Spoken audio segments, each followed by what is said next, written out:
Hi, welcome to the Clearwater Bombers Sports Show. I'm Bruce Kaufman. And I'm Wayne Dees. And Wayne, we're going to be doing a show that we started last week, the National All-Stars. Yeah, a couple of weeks ago, and we didn't finish them. We didn't have all the statistics on some of the players.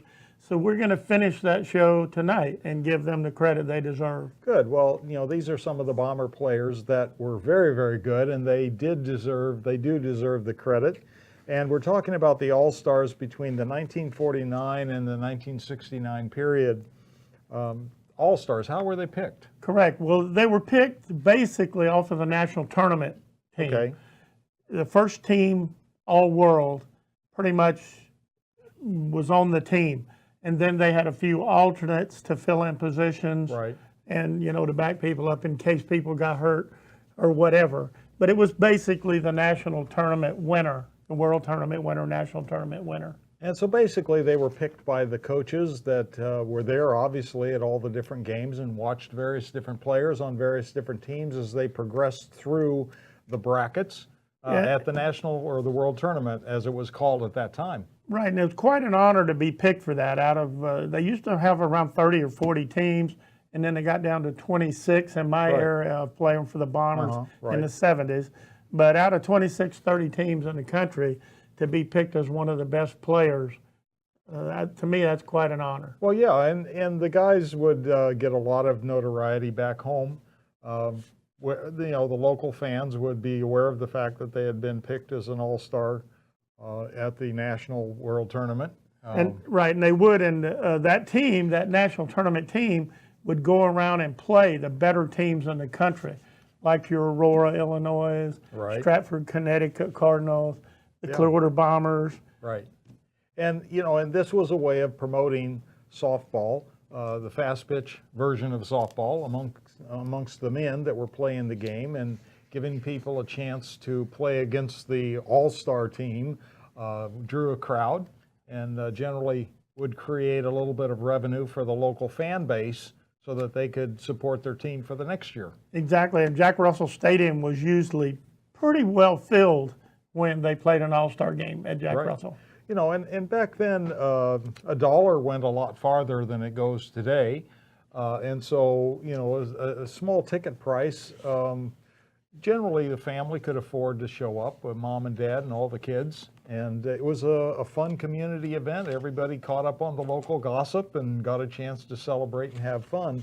And of course, Clearwater hosted a lot of the all-star teams playing against the Bombers, because the Bombers were always everybody's favorite opponent. And real competitive, and they actually beat the Bombers a lot of times.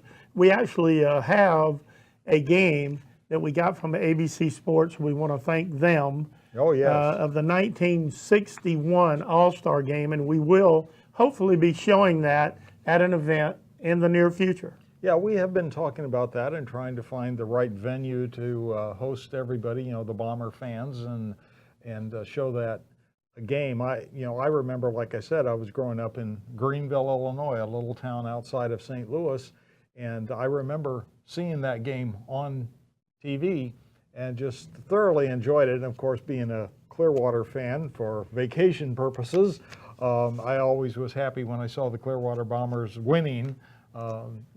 Advertised on ABC Wide World of Sports, or this All-Star game that they broadcast. When we got that, it was funny. I enjoyed the commercials, because the commercials went back into the 1960s, compared to what they are today. Oh yeah. But I got a little chuckle out of the commercials. But the game was a pretty good game also, and I think the Bombers ended up winning. Right. And like you said, it's a little bit of historical commercials kind of make you laugh, chuckle, and say, oh, wow, I remember that.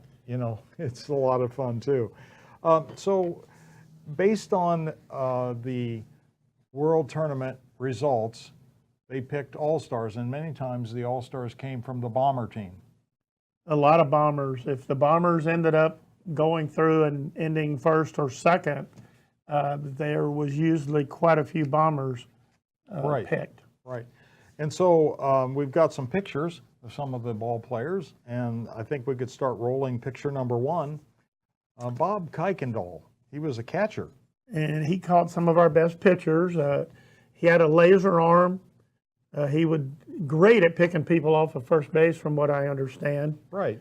And basically, fast pitch is a low-scoring game. So if somebody got to first base, you obviously wanted to get them off that base if you could, Right. because you might win 1-0 after 7 innings. Yeah, and Bobby, Bobby was a pretty tough guy back there, and he was a 6-time All-Star. That's pretty impressive. Right, and he played, and he got picked as an All-Star in 62, 63, 64, 65, 66, 67. Very consistent. So obviously he was showing his catching ability every year. If you look back, I bet the Bombers won some world tournaments within that period. They probably did, and if they didn't win, they probably were the second place team. Runner-up, correct. Yeah, because there's quite a few runner-up that we don't even talk about, because they're the team that won the most world championships during this period of time of any team that ever played fast-pitch softball. And so as a result of that, you've got a catcher here who is all-star for 6 years in a row. Pretty impressive. And as I said, he was a pretty tough guy, because back then they didn't wear shin guards, chest protector. Yeah. They wore a little mask that was like wire. Right. And boy, I'm sure they took some shots in there. Of course, a lot of people wouldn't hit the Bomber pitchers, so all he had to do was catch the ball. Right, and and remember we were talking about various different Bomber pitchers. One would practice, and he would say, just hold the glove and don't move. And he would throw the ball, and it would look like it wasn't going to hit the glove, but it would swerve into the glove at the last minute. And that was Herb Dudley, wasn't it? Herb Dudley, definitely. Yeah. I enjoyed my conversations with Herb. He's such a great man, and he was one of the best pitchers of all time, if not the best. Yeah, right-hander. Definitely. Weldon Haney was another all-star that was on the team 7 times. And we've got a picture of Weldon here on the screen. He was a MVP of the World Tournament, I think 3 times, with his pitching ability. Well, I would suggest that if they were an MVP, they probably were on the All-Star team as well. But he was there in 62, 63, 64, 65, 66, 67, and 68. And I know in 1968 he was MVP of the World Tournament. He was a submarine pitcher. Remember, if you ever saw a picture of him, his hand would almost hit the ground when he threw his pitch towards home plate. Right. And you've got that ball almost hitting the ground and then coming up into the strike zone or curving over the corner of the plate one way or the other. He threw a lot of rise balls.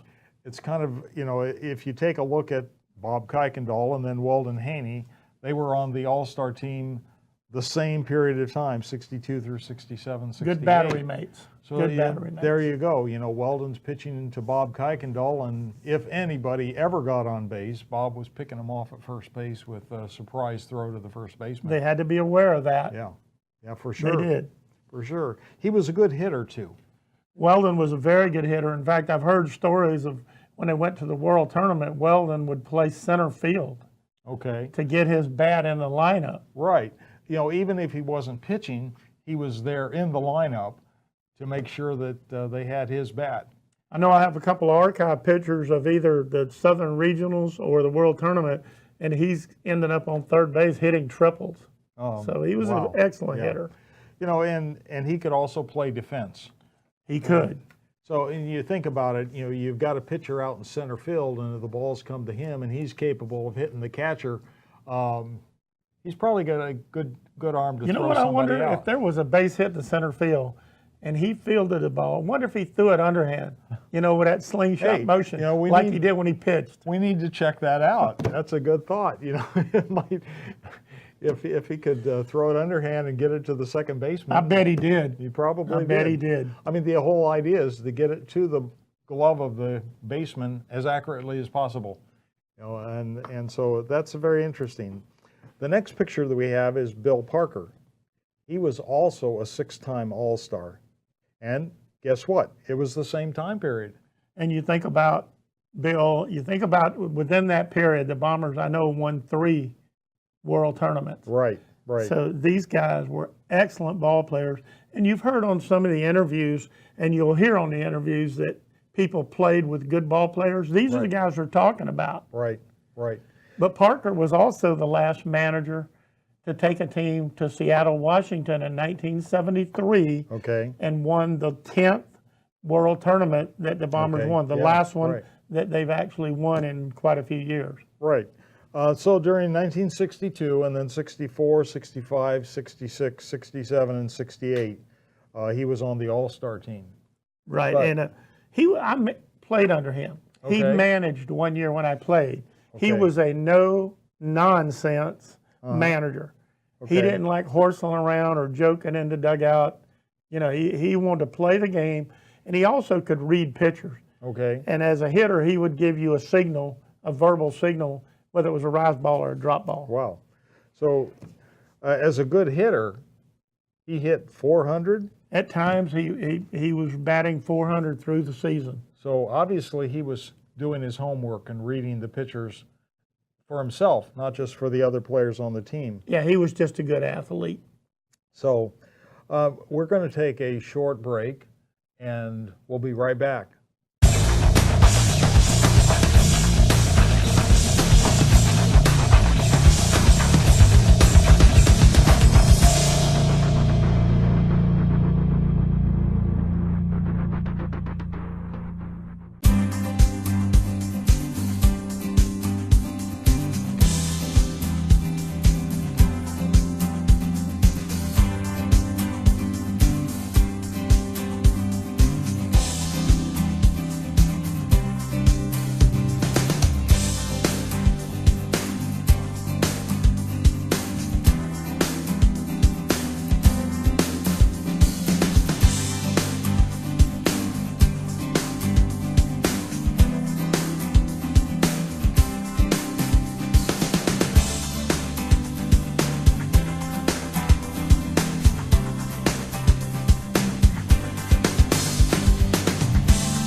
Hi, I'm Jerry from Hot Locks Hair Salon. We are conveniently located at 13414 US Highway 19 in Hudson.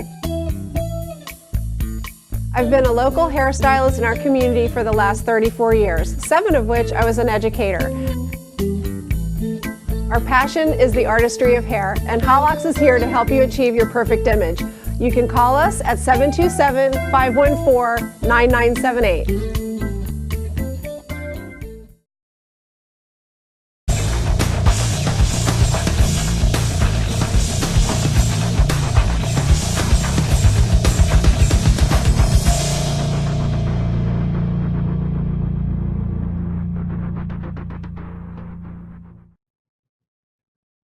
This is the Clearwater Bomber Sports Show, and we're discussing the all-star players from the Bombers from the 1949 to the 1969 period. And we're at Eddie King. Eddie King was a pitcher. Yeah. He was only a 3-time All-Star. But when you think about it, with Weldon Haney there Right. and the other pitchers, he probably didn't get to pitch that much. But he did a great job when he did get an opportunity to pitch. Well, he was on the All-Star team in 63, 66, and 68. And those are the years when a lot of the Bombers got onto the All-Star team because they had a lot of That's exactly winning right. teams. Exactly right. He had a, They said he was a very smooth pitcher. He was a windmill type pitcher, which means his arm went all the way around. right. And they said he was very smooth with his step towards home and that rotation and letting the ball go. And he could pitch a lot of innings. And if I remember correctly, he pitched that 31 inning game, Right. and he took over in the 6th inning after Weldon Haney hurt himself on a bunt play, Right. and he pitched the other 25 innings, all 25. Right. You know, and a normal softball game only goes 7 innings. So we're talking about pitching 3+. 3+ games in one game. So that's a very interesting bit of trivia. And I remember that Joe Everett, who was the manager of that 31 inning game Right. team, told me that Eddie didn't want to go out Oh, yeah. for the 25th inning. Right. And Joe Everett said, Eddie, go out there, pitch me one more inning, and we'll get you a run. This thing will be over. Okay. And dang if they didn't. They got the one run, and I think he probably told one of the hitters, go get us a run we needed desperately. They won 4-3, by the way. 4-3 is a high score in a fast-pitch softball game. So Ron Weathersby was a 3-time All-Star, Wayne, in 64, 66, and 67. Ron Weathersby was one of the, he hit the ball the hardest of people that I ever heard about. And he hit a shot when they did the Clearwater Bombers. Right. After the Phillies left spring training, they scanned the infield, Right. but they moved home plate from the baseball home plate back about 10 feet. Okay. And they made it the softball field for the Bombers to get it a little closer back to the backstop because they didn't want that space. But Weathersby supposedly hit one from that home plate Right. all the way off the concrete wall. It's like, if I remember right, 330 or 340 from the baseball home plate. Right. Now he's another 15 feet back. Right. And he hit a fast pitch softball and it bounced off of that concrete wall at Jack Russell. Yeah. That was quite a hit. You know, and you know, he was known for knocking softballs so that they'd be lopsided. I've heard that too. You know, and the interesting thing is that, you know, in professional baseball, they substitute a lot of balls during the course of the game, whereas in softball, generally they would start with 2 balls and they would pitch the whole game with those 2 balls. Usually it's 2 unless one goes totally out of play and they can't get it back. Right. Or if it hits something up in the stands or on the fences and they cut it, you know, cut a groove in it or slash in the cover, then they had to put a new ball in. But you're right. And generally speaking, you know, at least while I was the chairman of the board in the 90s, the team would give some kind of a token of thanks to whatever kid went and ran and picked up the foul ball and brought it back into play, or whichever fan threw it back onto the field. It was just a courtesy that everybody did. And so it's kind of interesting that they would play a whole 7-inning game with just 2 balls. And I remember the kids used to, back when I first started in the mid-70s, I thought they announced that if the kid would go get the ball and bring it back, that they would get some kind of voucher at the concession stand. Or if they got 3 or 4 balls during the game, they could get a hot dog or a Coke, which, hey, I wanted that. And the kids loved it, and it gave the kids something to do. When they saw a foul ball, all the kids would take off running to see if they could be the one to get there and get it. As a player, I was going to run down the foul lines and try to get the thing so I could have a hot dog after the game. That's right. You know, and the fun part about it was that, you know, the concession stand was always a fun part of the evening for the families. They would come straight from work to the field, and Dad would buy everybody a hot dog and a hamburger or whatever. I've heard stories of 3 or 4 families that would bring the whole family out, and I don't want to, it was cheap entertainment for those days.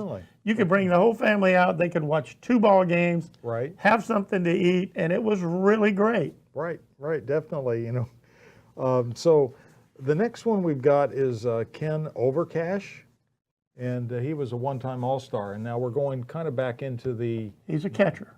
catcher. Okay, So, after Kuykendall and the other guys got there, he probably didn't get to play that much, but he was from a local family around that lived up between Palm Harbor and Dunedin. right, And they had 2 or 3 brothers. One of them was a pitcher, but they were an athletic family. yeah. And so he was picked for the 1951 team as a catcher for the All-Stars. He helped the Bombers win the regional tournaments. He was big time. I saw a couple of articles and going through the research that he did real well in the regional tournaments. Yeah. And he actually caught Herb Dudley and Johnny Hunter in the 50s. Wow. So we go into the next one is Buster Ziegler. He's a one-time All-Star in 1960. And I believe Buster he didn't stay with the Bombers very long. He only played a couple of years. I do remember in the 1961 All-Star game, he was playing for the All-Stars. Okay. And he wasn't a Bomber. Uh-huh. He was playing against the Bombers on the Right. All-Star team. So, he That's must have been a pretty good player. Well, and as we talked about it, these were local teams, and yet at the same time, they kind of recruited good players, and they would generally, it's considered an amateur sport, and so generally the local fan base would try to find you a job where you could work for one of the local companies that would support the ball team. And I imagine Buster got a chance to play for a team that was in another city, and they I'm sure he probably did. found him a job. And the other thing, the Bombers had such good ball players. If a guy thought he was really good, he could go to another team and start where maybe he Right. couldn't on the Bombers. Right. I don't know if this was Buster's thing, but Right. he only stayed with the Bombers a year or 2. Well, and if you like playing the game and you think you're good enough to be a starter and you're sitting on the bench with the Bombers, there's an incentive for the other team to offer you, hey, we'll give you a starting spot if you want to come and play for us. We lost a few players to that. Right. People would see them, and call them and say, hey, you come from here, this is your hometown, we've got a good team, you want to come up here and play for us. Right. Just like the Bombers recruited when they played other teams, so did the other teams against us. Right. So in 1959, Joe Lewis was a one-time All-Star from the Bombers. Joe Lewis was a first baseman, and they've said that he was a smooth fielding son of a gun. He didn't miss any bad throws. He covered first base really well. And the thing about Joe that I remember going through the research, Joe in his whole career, and he played, I'm thinking 8 or 9 years Okay. for the Bombers, Right. hit 1 home run. Really? Okay. So not only was he on the All-Star team one time, he hit 1 home run. He hit 1 home run. That might have been the year he was on the All-Stars. I don't know. Well, the interesting thing is when very few batters are getting any hits at all because the pitchers are so good, 1 home run in your career is an accomplishment. In a world tournament, Definitely. the batting averages dropped drastically compared to the regular season. Well, like you said, the tournament might have 26 to 36, 40 teams, and they're all there because they're the best team in their region and they've got the best pitchers. And so now you're facing pitchers that you haven't seen all year most of the time. You're playing against world-class pitchers. Teams. That's right. And most of the players in the field, the outfielders, they're going to catch those long balls that otherwise might turn into a single, And so it's very interesting that some of these guys got picked one time, and they probably deserve to be picked more often, but there's a lot of good quality ball players at the national tournament, the World Championships, and they get picked just Exactly. once. You're a position player at the World Tournament, and you have a good tournament, but the guy from Aurora gets 10 more hits than you and a couple of home runs, they're going to pick him, and that's just the way it went. So and on the All-Star team, they're trying also to promote fast pitch softball, definitely during this period as well. And so they're trying to sort of spread the glory around a little bit. And so you don't pick all of the first basemen because you only need one or two first basemen on the best all-star team. Exactly, Anyway. and the national tournament was a big event. Wherever it was held, that was a big event. Right. And in the softball world, that was like the Super Bowl. Right, definitely. So who's next on our list? Well, let's see here. Looks like we got Ed Riddell.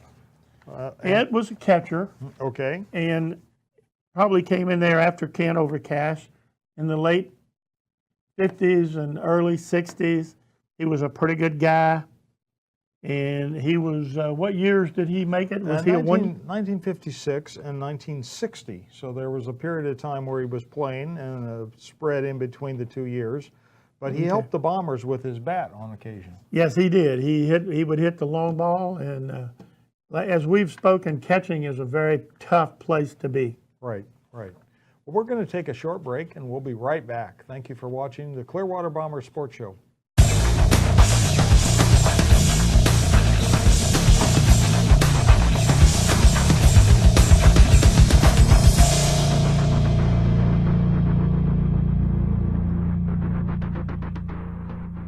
Hi, my name is Joe Stalteri. I'm one of the owners of Complete Care Systems. At Complete Care Systems, we do carpet cleaning, upholstery cleaning, tile and grout sealing, wood floor and laminate floor deep cleaning, as well as stripping and waxing of linoleum and vinyl floors, and a whole lot more. We also run daily deals and special, which you can find at CompleteCareSystems.com, or simply call Tricia up at 727-364-5158, and she'll answer all your questions and give you over the phone free estimates. Or she'll send me out to your home or office to give you an on-site free estimate.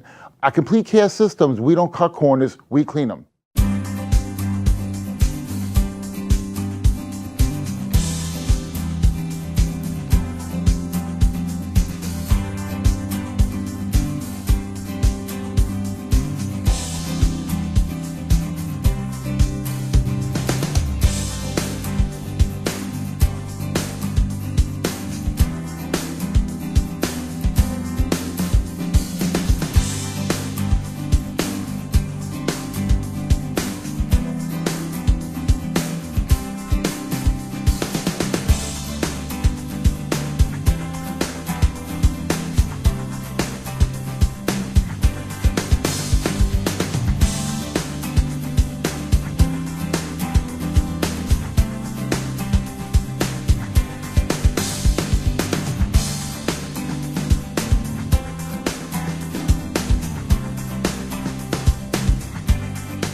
Hi, I'm Jerry from Hot Locks Hair Salon. We are conveniently located at 13414 US Highway 19 in Hudson.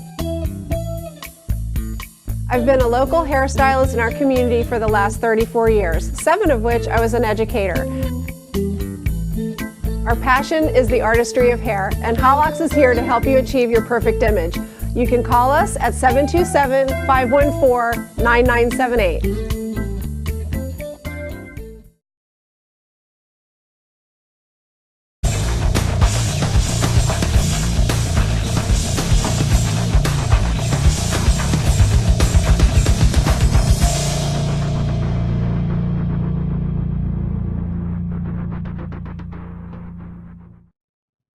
This is the Clearwater Bomber Sports Show, and we're discussing the Bombers who were on the All-Star team at the World Championships during the 1949 to 1969 period. And our next All-Star is Jim Ellis. Jim Ellis played for the Bombers for a couple years, and he was in 1955. He was a one-time All-Star, Wayne. He was selected. And the thing I remember about Jim, they didn't have a lot of information about him, but he hit a home run in a World Championship game to put in the semifinal game to put the Bombers in the World Tournament against Stratford, Connecticut. And that's very important, you know, when you can have a key hit of that magnitude in a key game that puts you into the finals. Against the best pitching in the world, yes, that's definite. Definitely. You know, Al Summerford, he was a one-time All-Star in 1963.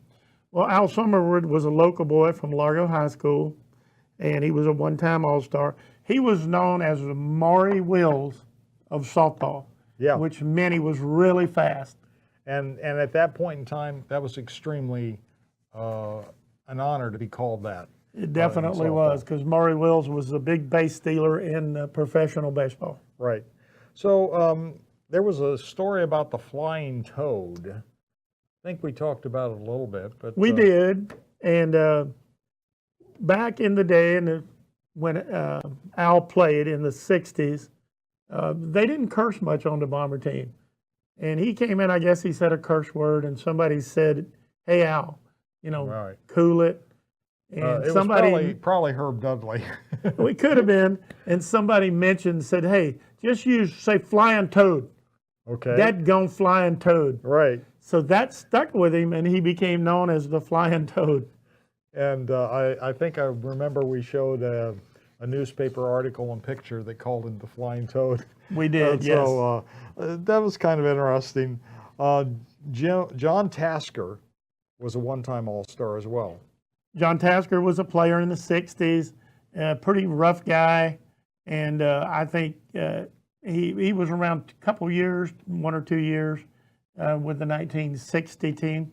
Yeah, and he got picked as an All-Star in 1968. He was a first baseman and an outfielder. And that was a World Championship year. Yes, it was. So that's pretty impressive. We've got Myron Guthrie. Well, Myron jumps back into the '50s, and Myron was a left-handed hitter, and he must have been a pretty good ball player. I didn't have a lot of information because you go back so far Right. on it, but Well, and once again, we're doing a virtual museum, Wayne. We're hoping to get our actual museum opened in Clearwater very soon.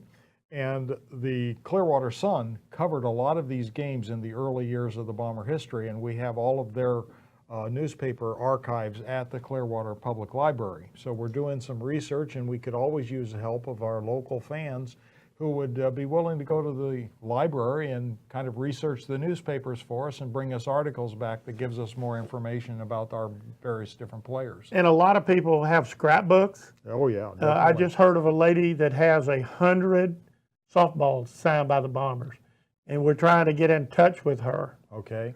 But any scrapbooks or anything Right. that they could send us, email us, would be wonderful.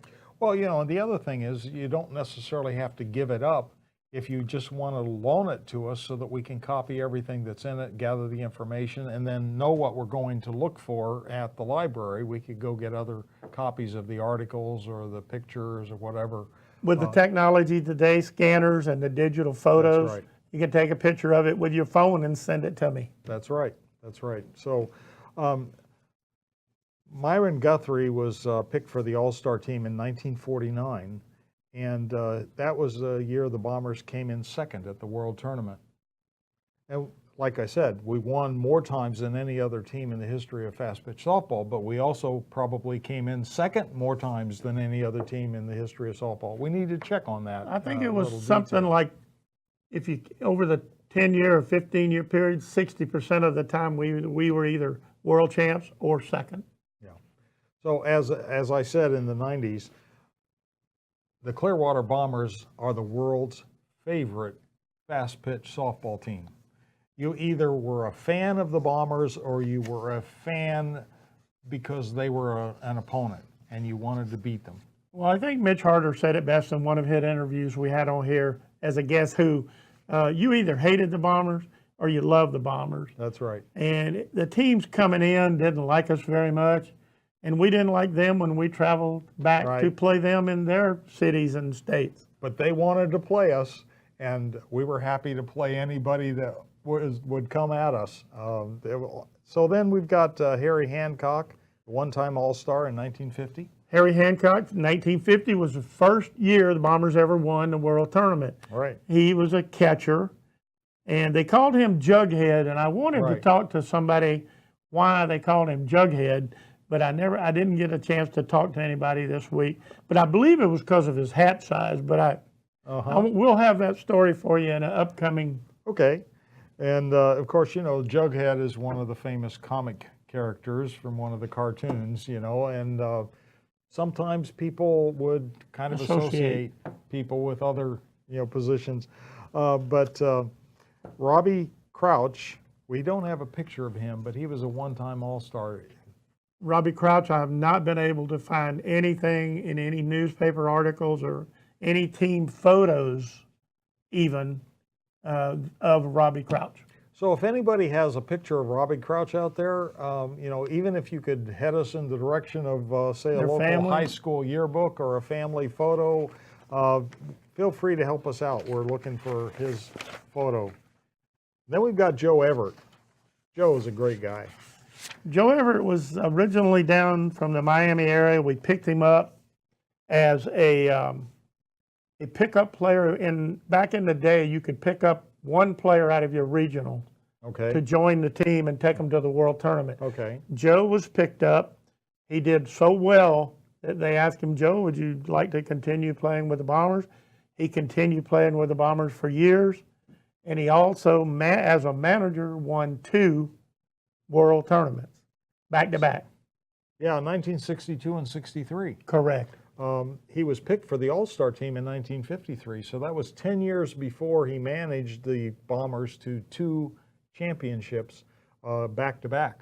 Yeah, he was a very good player. He was an infielder, and he was really good from the articles I read. Well, and the interesting thing is that he also was a lawyer, a local lawyer. And having been a lawyer before I retired, I know how stressful that can be and how time-consuming that can be. And for him to take time out of his law practice to manage the Bombers is impressive. Well, he did. He said, I'll give y'all 3 years. Mm-hmm. He managed in 61, 62, and 63. Then he said his law practice had gotten so big that, hey, I've got to turn my attention to that. Right. So our next All-Star is Al Varnum. And he was a one-time All-Star. Al's a local boy from around the Tampa Bay area, Plant City, I think, maybe Bartow over in that area.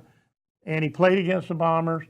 And it was another one that was picked up originally as a extended player for the World Tournament, and then he ended up playing with the Bombers for a couple of years and becoming an All-Star. Well, as I said, the World Tournament and then the All-Star team is a way of promoting fast-pitch softball. And so by allowing a team from a region that did well and won the tournament to pick up a player or two to go with them to the Nationals gave them a chance to kind of spread the glory a little bit to some of the other teams and kind of help promote softball around the area. And for many, many years, Florida was a hotbed of fast-pitch softball.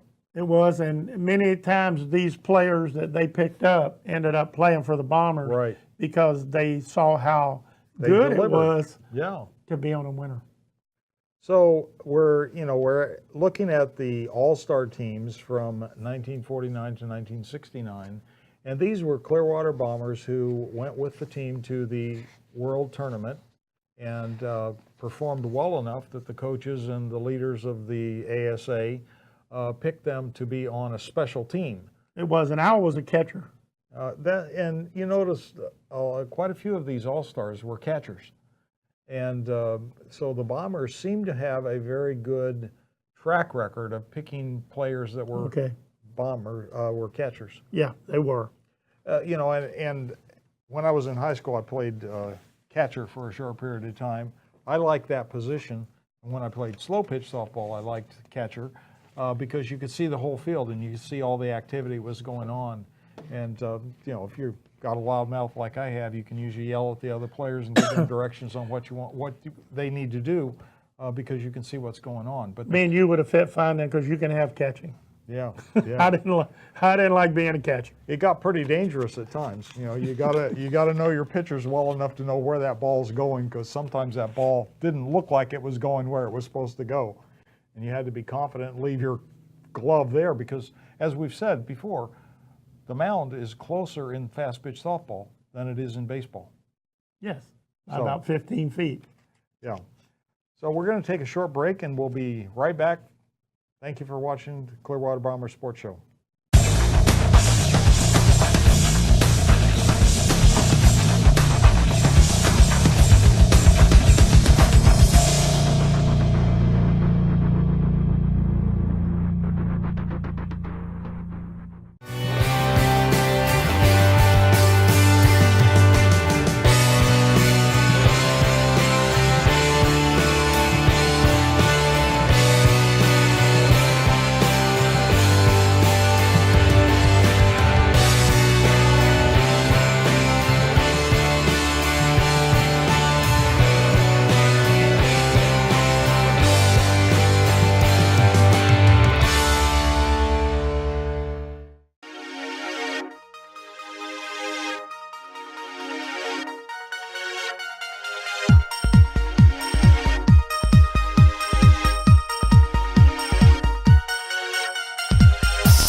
Hi, I'm Jerry from Hot Locks Hair Salon. We are conveniently located at 13414 US Highway 19 in Hudson. I've been a local hairstylist in our community for the last 34 years, 7 of which I was an educator. Our passion is the artistry of hair, and Hot Locks is here to help you achieve your perfect image. You can call us at 727-514-9978.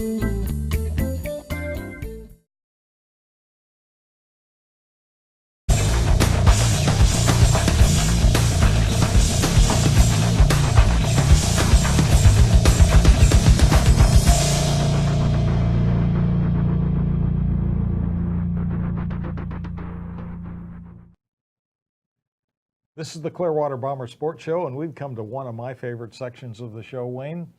Guess who? Well, we don't want to forget our Guess Who section. That's where one of the Bomber players or administrative people are interviewed, and we don't tell you who it is, and y'all got to figure it out. We'll tell you at the end, but we're not going to tell you at first. Well, you know, if you've been a Bomber in the past and you want to call us up and ask for an opportunity to film a Guess Who segment with yourself or somebody that you like, let us know. We'll be happy to add them to the list. Call me. So here we go. I was living in Portland, Oregon, and I had a thought that someday I'd like to find out, are you good enough to play with the competition that you would be provided playing with the Bombers? I sent them my information, and they contacted me and said, come on down. And that's it. Or I came down once before, but I can't remember even who I talked to, but I didn't have a job or anything. And when they said, well, our team is almost set, well, I wasn't old enough and mature enough to stay, because I had no job, no nothing.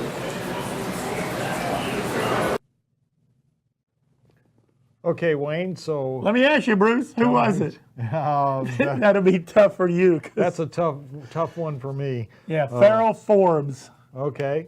He was only with the Bombers a year or two, and got a little disgruntled about what went on at a world tournament, you know, who played and who didn't play.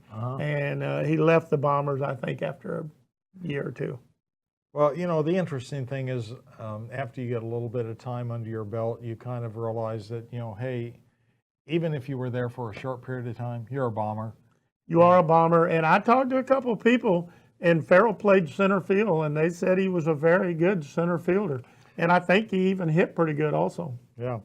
So we'll do some more research on Farrell and try to get a little bit more information on his career with the Bombers as we put our museum together. But the Clearwater Bombers got to play in some Pan Am games. Right. The Pan Am Games is basically the Olympics.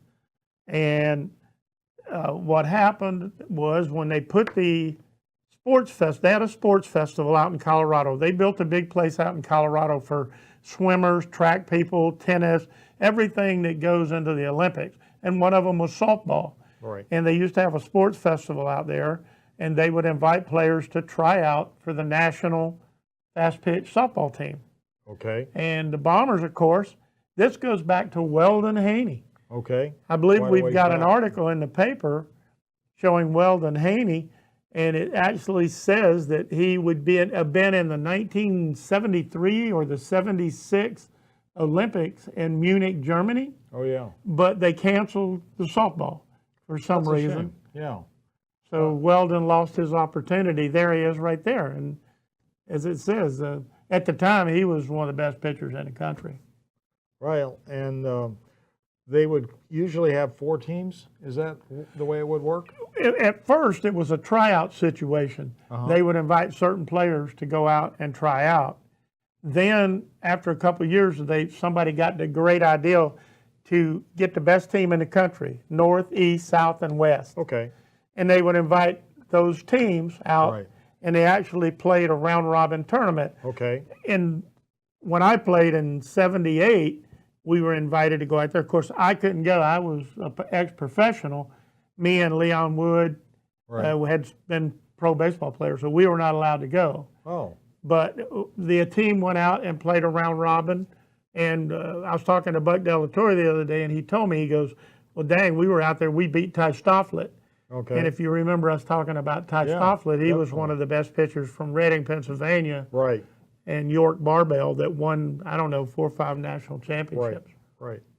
So then the best players were chosen to fill the Team USA positions. The National All-Stars, fast pitch, and then they would go play, they would actually play a schedule in the United States, and they would play, and then they would go to these foreign countries and play Puerto Rico and Venezuela and the teams in the Pan Am Games, which was the Olympics. Right, okay, and, you know, and that was international competition. It was international competition. And probably fairly well covered by the sports media at that time. Well, the USA team won 5 world championships, Okay, but then as it went along, they lost 7 times in a row to a Okay. team out of Canada. well, they won in 66, 68, 76, 80, and 88. We'll come back. So we might have played in Munich, but they canceled softball, Weldon Haney. And then we've got 6 bombers were to try out for the Pan Am team. Right, we had 6 modern players, Jim Vidatek, Billy Cooper, Yeah, Ray Trueluck, David Grimes, Mitch Harder, Mitch Harder, Joe Lynch. and Joe Lynch. Yeah. Joe Lynch and Mitch Harder being pitchers. But the only one that was selected that year was David Grimes. Okay, And so David was a good hitter and an ex-baseball player. And right, and yet we were at a point where on those teams we had a chance of getting 6 different bomber players on. One of them made it. right, and the way they were picked, 4 of them were on the world tournament team Right, in 1978. And then Billy Cooper and Jim Vidatek, because they had such a good tournament, they were asked as what you call add-on players, but Right. if they could have made the team, had they had a good round-robin tournament out at this festival. right. So during the 60s, when the Bombers were doing very well, they won this Olympic World Championship 2 times. And it's like every 4 years, right? So it's not like every year. So you Right. can't have, basically back-to-back. But it's 66, actually, every 2 years, 66 and 68. And back then, if I'm not mistaken, they had like fast pitch softball in the Olympic Games or the Pan Am Games. And then maybe the next 4 years it wasn't. Right. They'd put in something like ping pong or badminton Right. to take its place. And then 4 years later, maybe 8 years down the road, they'd come back Right. and add softball back in. But I believe the fans really liked softball in the Olympics. Well, it seems like the fans do like softball in the Olympics, and like you said, every once in a while the Olympic Committee decides to stir things up and do things a little different, and who knows, it may be they don't have enough stadiums to pull it off, or maybe they don't have enough teams that want to compete or something of that nature. We don't know the details. We'll have to do some research on that. But to lose 7 times in a row to Canada, yeah, they lost 7 times in a row to Canada, and that's almost heartbreaking. The Bombers were in second all 7 times. oh my goodness. But the interesting thing is that in the Pan Am Games, the USA team has won 63 games and only lost 20. Yeah, they've got a good record, but when you go up against Canada, where their Little League is fast pitch softball, Right. it's pretty tough when those kids have been playing softball their whole lives. Well, we've had a few Canadian players that have wanted to come down to Florida and play on the Clearwater Bomber team in the past. We have, I think you mentioned one, and Alcar was a manager, didn't he come Right. down? And I don't know where Henninger and several, Schneider and all you know, them. several of the pitchers from Right. Canada want to come down here, and that's basically a key to a good team, is to have a good pitcher and a couple good hitters. Well, when I was a player, I remember we played Canada almost every year because they wanted to come down Right. to Florida, and play in this weather we had down here, and they were tough. Well, and the interesting thing is that we would start playing before their snow would be melted, And so they would come down here more like spring training for them because they can't play at home, but they could play in Florida. But they had top-notch pitchers. Definitely. They had like 3 pitchers on the team, and 2 of them were great, and the other one was good. Right. And quite often, you know, like you said earlier in the show, on a Friday night, there'd be a doubleheader, and on a Saturday night, there'd be a doubleheader, because after all, if you drive all the way from Canada to come play the Bombers, you want to get as many games in as you can. Exactly. And so if they had 2 or 3 pitchers, one pitcher could do the first game and the second pitcher could do the second game, and if either one of the pitchers needed somebody to relieve at the end of the game to close it out, they would bring in the third pitcher to finish the last inning. And sometimes those teams would come down here, and if they weren't flying out till Monday, Tampa had 3 or 4 fast pitch teams. They had a league over there. Right. And they would go over and play those teams Right. to get a couple of extra games in while they were down here. Right. You know, and with the Bombers being a popular opponent, it was always good for their budget to be able to tell their sponsors that, hey, we're going to get some practice against the Bombers. We really need you to fork up a little bit of money so we can buy airplane tickets or, you know, pay for hotel rooms. Although the Bombers quite often would pay some of those expenses for the visiting teams. It was shared expenses and to help them get down here to play a better competition.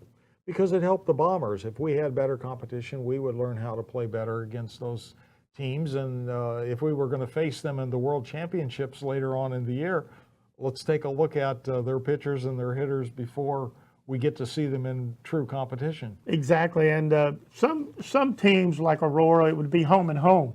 Yeah. They would come down here and pay their way, and then the Bombers would Go up promise there. to go up there That's and pay right. their way. That's right. So they had games at their home field. That's right. And it was always fun doing that. You know, I enjoyed several of those tournaments away, knowing that we were returning the favor for them coming down and playing in one of our tournaments. You know, we've got a golf tournament coming up in the near future, Wayne. We do, May 19th at Wentworth Country Club. Is that Saturday? That is a Saturday. And I know that we've got quite a few people called and got their spots on the tournament. So if you're interested, you also can pick up registration forms at Pete and Shorty's in Clearwater, Yeah. Capona's Dugout in Clearwater, Right. and Delco's Hoagies and Sandwiches up in Dunedin. And Delco's has probably the best hoagie in Tampa Bay, according to somebody very close to me. Best one I've eaten. Yeah. And I personally am a great fan of the tenderloin sandwich at Pete and Shorty's. It's an awesome tenderloin sandwich. And of course, Capona's Sports Dugout, they've been Bomber headquarters for after the games for years, and they've got excellent food. You're right about that. And all 3 places have great food. That's right.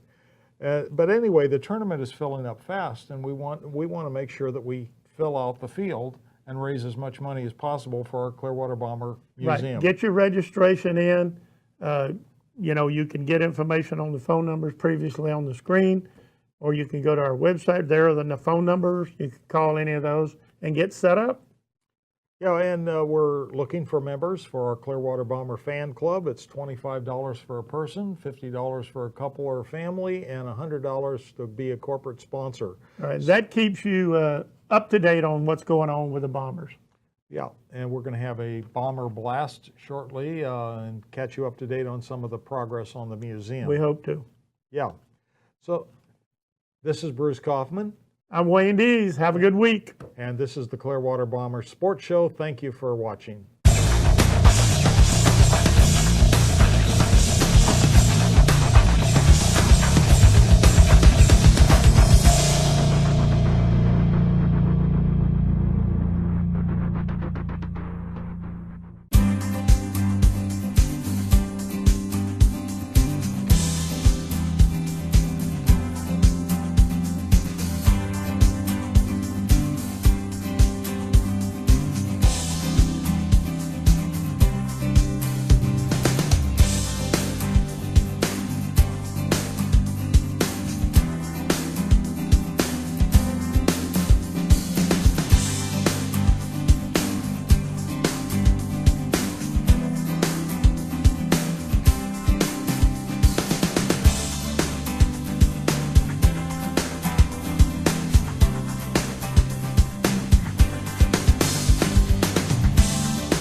Hi, I'm Bruce Kaufman, CEO of Sunrose, the Bible Educational Game Company, and co-game creator of the board game Jubilee.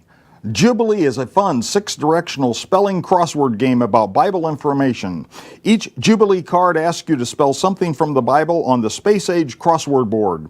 In Jubilee, you don't need to know the answers, you can look up the answers. In Jubilee, you can draw any letters that you need. You can play 11 different games with the Jubilee game board. Visit our website, sunrosegames.com, and order your Jubilee game now.